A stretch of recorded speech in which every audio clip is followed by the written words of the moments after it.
আমি EMRI green health সাৰ্ভিসেছ পৰা আমি আপোনালোকৰ আগত দুআষাৰ ক'বলৈ আগবাঢ়িছোঁ।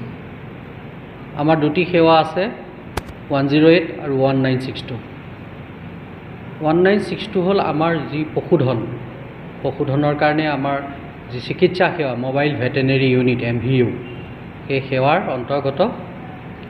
এই সেৱাৰ জৰিয়তে আমি অসমৰ ৰাইজক পশুপালকসকলক কৃষকক আমি তেখেতসকলৰ ঘৰত গৈ আমি পশু চিকিৎসা যোৱা 3 বছৰে আগবঢ়াই আহিছোঁ।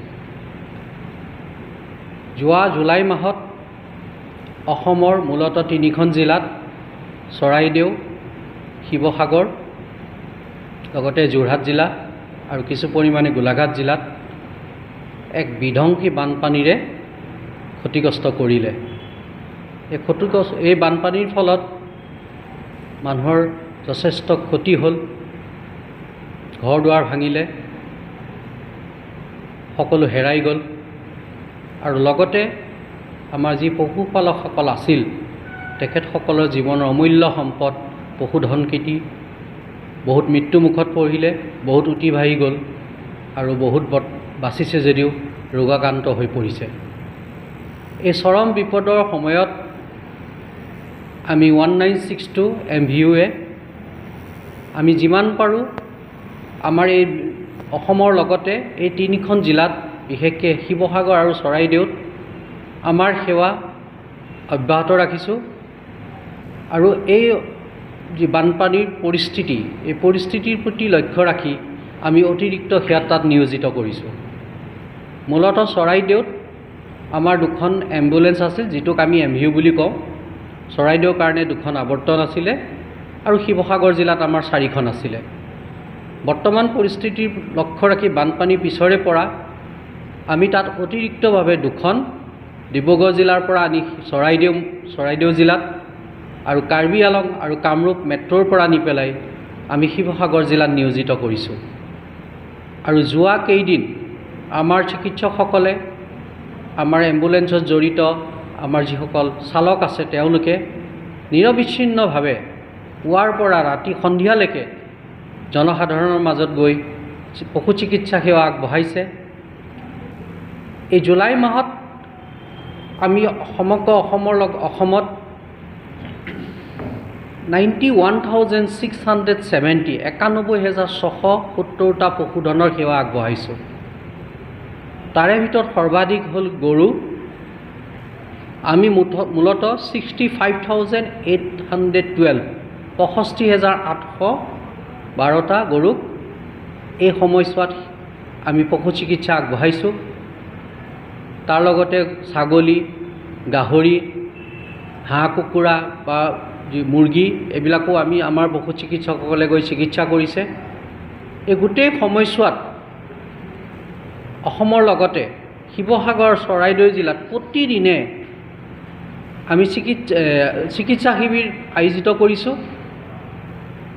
অসমৰ পশুপালন আৰু পশু চিকিৎসা বিভাগৰ লগত আমি সহযোগিতাৰে কাম কৰিছোঁ। তেখেতসকলৰ সহযোগিতাত জিলা পশুপালক বিষয়াসকলৰ লগত লগ লাগি আমাৰ MVU পশু চিকিৎসকসকলে, আমাৰ ড্ৰাইভাৰসকলে পুৱাৰে পৰা সন্ধিয়ালৈকে নিৰবিচ্ছিন্নভাৱে দিনটো ভিতৰুৱা অঞ্চললৈ গৈ বানপীড়িত অঞ্চললৈ গৈ পানীৰ মাজেৰে গৈ তেওঁলোকে সেৱা আগবঢ়াইছে আৰু জনসাধাৰণ যথেষ্ট উপকৃত হৈছে। এই সময়ছোৱাত আমি বিভিন্ন ধৰণে যিবিলাক বেমাৰ বানপানীৰ পিছত হ'ব পাৰে বা হৈ আছে এই সকলো সেৱা আমি অন্তৰ্ভুক্ত কৰিছোঁ আৰু যিসকল পশুক আমি পশু চিকিৎসা শিবিৰলৈ আনিব পৰা নাই তেখেতসকলৰ যিসকল পশুপালক বা তেখেতসকলৰ যিসকল অ'নাৰ হয় তেওঁলোকৰ লগত আমি কথা পাতি তেওঁলোকৰ হাততে আমি ঔষধসমূহ দি পঠাইছোঁ। গতিকে আমাৰ এই যিটো 1962 MVU আমাৰ যোৱা বানপানী আমি অসমত যোৱা 3 বছৰ সেৱা আগবঢ়াই আহিছোঁ আৰু তাৰোপৰি আমি যোৱা কেইদিনত বানপানীৰ সময়ছোৱাত আমি যথেষ্ট সেৱা আগবঢ়াইছে। এই ক্ষেত্ৰত আমি অসম চৰকাৰৰ পশু চিকিৎসা আৰু পশুপালন বিভাগক আমাৰ কৃতজ্ঞতা প্ৰকাশ কৰিছোঁ। তেখেতসকলেও যথেষ্ট সেৱা আগবঢ়াইছে অসমৰ জনসাধাৰণলৈ। আৰু আমাৰ যি MVO এম্বুলেঞ্চত থকা ডক্তৰ আৰু চালকসকলক মই তেখেতসকলক যি সেৱা আগবঢ়াইছে এই সেৱাৰ কাৰণে আমি কৃতজ্ঞতা প্ৰকাশ কৰিছোঁ, ধন্যবাদ জ্ঞাপন কৰিছোঁ। তেখেতসকলৰ শাৰীৰিক অসুস্থতা স্বত্তেও এই সেৱা অব্যাহত ৰাখিছে আৰু আমি প্ৰতিশ্ৰুতিবদ্ধ যে আগন্তুক দিনকেইটাতো আমি বানপীড়িত যিকেইখন জিলা আছে আৰু তাৰ লগতে সমগ্ৰ অসমত আমি অসমৰ পশুপালকসকলক, কৃষকসকলৰ যি মূল্যৱান সম্পদ তেখেতসকলৰ গৰু ছাগলীকেইটা, গাহৰিকেইটা, হাঁহকেইটা, কুকুৰাকেইটা, আমি তেওঁলোকক বিভিন্ন চিকিৎসা ক্ষেত্ৰত আমাৰ সম্পূৰ্ণ সহযোগিতা আগবঢ়াম। আমাৰ সেৱা পুৱা 8 বজাৰ পৰা আবেলি 5 বজালৈ থাকে।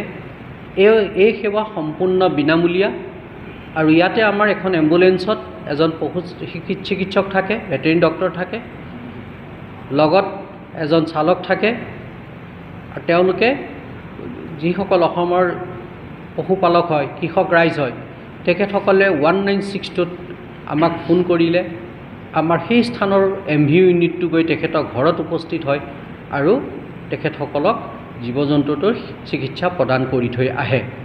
আৰু তাৰোপৰি পৰিস্থিতিৰ প্ৰতি লক্ষ্য ৰাখি আমি অধিক মাত্ৰাত পশু চিকিৎসা শিবিৰ অনুষ্ঠিত কৰিছোঁ অসম চৰকাৰৰ পশুপালন আৰু পশু চিকিৎসা বিভাগৰ সহযোগিতাত। আৰু আগন্তুক দিনবিলাকতো আমি এইদৰে চিকিৎসা শিবিৰ আয়োজন কৰি আমি জনসাধাৰণক এই পশুধনৰ চিকিৎসা সেৱা আগবঢ়াবলৈ আমাৰ চেষ্টা অব্যাহত ৰাখিম। আৰু এই ক্ষেত্ৰত আমাক জনসাধাৰণে যিখিনি সহযোগিতা আগবঢ়াইছে এই সংকটৰ সময়ছোৱাত, মই সেই অসমবাসীক লগতে সেই বানপীড়িত অঞ্চলৰ ৰাইজকো কৃতজ্ঞতা প্ৰকাশ কৰিছোঁ। ধন্যবাদ।